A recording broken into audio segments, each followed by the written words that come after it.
Je suis Tessa Thyssen, j'ai 26 ans et je viens des Caraïbes, de Saint-Barthélemy.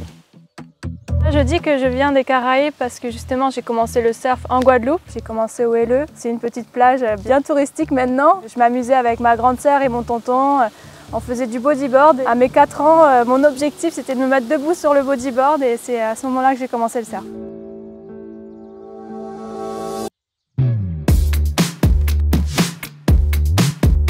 J'ai commencé les compétitions relativement tard comparé aux autres. J'ai commencé avec les championnats de Guadeloupe, les petites compétitions régionales qu'on appelle entre les îles. J'ai été détectée par le Pôle Espoir en Guadeloupe et c'est à ce moment-là où je me suis vraiment mise à fond dans les compétitions et j'ai commencé à voyager en France pour pouvoir commencer le tour européen en junior. Le freesurf, c'est forcément là où est-ce qu'on voit le plaisir pur. Et la compétition, c'est là où est-ce qu'on voit les athlètes qui cherchent à être parfaits. La satisfaction, est-ce qu'on veut vraiment tout faire pour être le meilleur. Ça nous pousse à aller plus loin, surpasser nos limites. C'est là où est-ce qu'il y a vraiment l'aspect sportif, où est-ce que tout le monde en est fan dans différentes disciplines parce que justement le sport nous permet d'aller encore plus loin.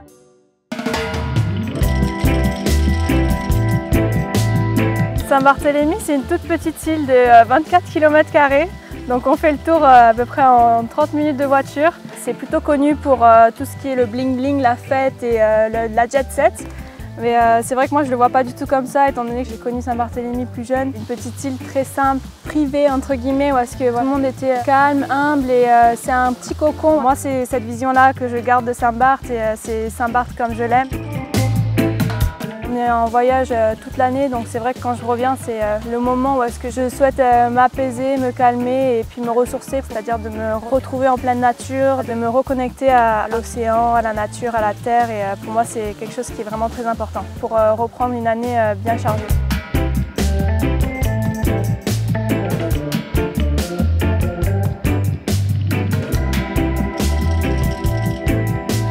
Le surf, ça commence à bien être connu. On essaie de le garder, le préserver comme on l'aimait avant, c'est-à-dire avec la courtoisie, avec le respect, parce que c'est comme ça qu'on aime surfer aux Antilles. Ça commence à bien grandir le surf sur les îles, tout simplement parce qu'on a des bonnes vagues, même s'il y a beaucoup de vent. On est quand même chanceux de pouvoir surfer toute l'année au chaud et d'avoir des vagues, notamment en hiver. Sur l'île, on a pas mal de petites tortues sauvages et des cabris aussi d'ailleurs. Elles ne se rendent pas compte, elles vont sur les routes et la plupart du temps, malheureusement, les gens roulent assez vite et elles sont écrasées. Donc dès que je peux, surtout les petites bébés, elles sont trop mignonnes. Je les prends et je les mets dans mon jardin chez mon papa. Ça commence à y avoir du monde là, mais je fais attention à ça.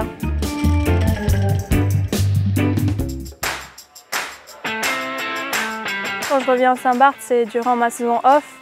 Donc c'est obligatoire qu'il faut faire une grosse préparation derrière. Je m'entraîne forcément physiquement énormément. Je continue à m'entraîner aussi techniquement en surf, bien sûr. J'ai de la chance d'avoir une grosse équipe derrière moi, notamment un prépa physique à l'année qui me suit et qui m'entraîne à distance et à Saint-Barth quand j'y suis. La proportion prépa physique et surf, elles sont presque équivalentes finalement en fonction des conditions, bien sûr.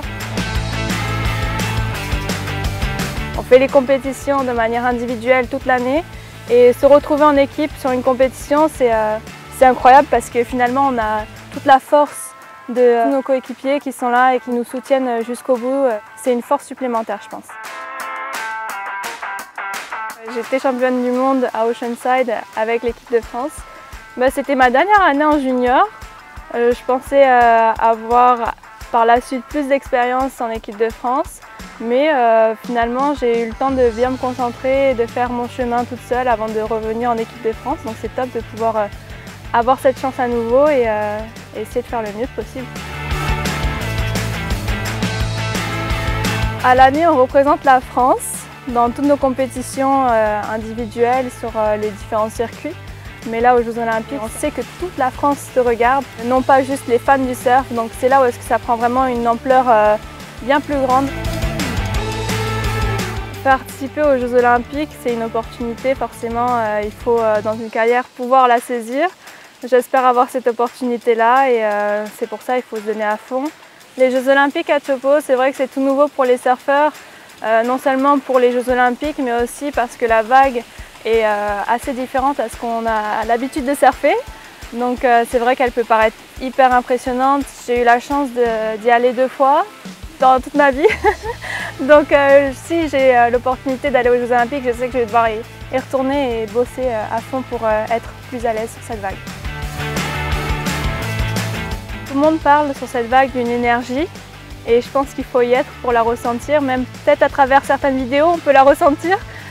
C'est vrai qu'elle est impressionnante et elle a voilà, une grosse énergie.